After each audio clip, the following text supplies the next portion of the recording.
Hello guys, the video for today ko dyan, ngayon guys ay kami magluluto kami ng ng adobong manok. Ito po guys, oh. Laman loob pati paa, ulo ng baka manok. Ito yung lagi namin adobo guys to. Paki-share na lang po itong video ko at kung pwede po i-follow niyo po ako para po ma-update po kayo sa akin mga video content po. Maraming salamat po sa mga viewer ko at follower. Hello guys, samahan niyo ako magluto kami ng adobong manok, guys. Tayo na nga guys, lalagay ng sibuyas bawang. Yan. Lalagay itong manok guys. Sama ng Yan na guys, lalagay ng adobo. Yan, adobo. Wow, sisling. Nangapoy-apoy pa guys. Adobo na manok na ulo, pati laman loob, pati paa. Yan ang panangalian namin guys ngayon. Ito kami sa aming taniman. Yan na nga guys, lalagay ang toyo. Yan. Yan guys, hinahalo-halo ng adobong manok na laman loob, pati ulo, pati paa. Naghalo na yan guys. At lagyan na ng tubig.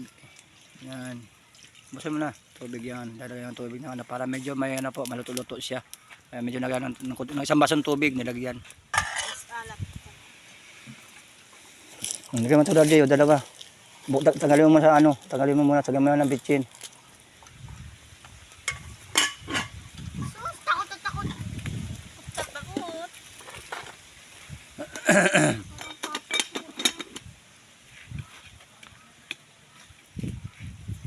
Oo, at guys, lalagay sa paminta nang nilalagay, paminta. Ano mo na guys, lalagay ng paminta at saka ng bitchin. Hindi natin nalagyan ng asin kasi may toyo na siya guys. Yan, bitchin na lang yan. Suabe. Halo. Yan guys. Malapit na maluto guys. May luto na mamaya yan. Yan nga, tinitikman lang aking anak na kung ano ng lasa ng aming adobo. Ano guys,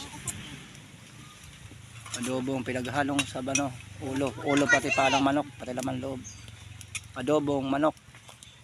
Ano guys, malapit nang maluto ang aming adobong manok na sari-sari, may laman loob, mayroong ulo, paa. Ayun ang namin mamaya, ulam namin tanghali. Pananghalian namin, yummy, hihihi. Lagyan po natin ng suka. Lalagyan po natin ng suka para medyo malo yung niya, masin niya. Ayan, sabay halo. Ayun na guys, malapit na tayo kumain guys. Kakain tayo mamaya guys. Abang-abangan yung aming salo-salong pamilya, pagkain namin. At ayun na nga guys, aanguhin na mamaya at luto na po yan. Tapos na po ang aking video. Salamat po.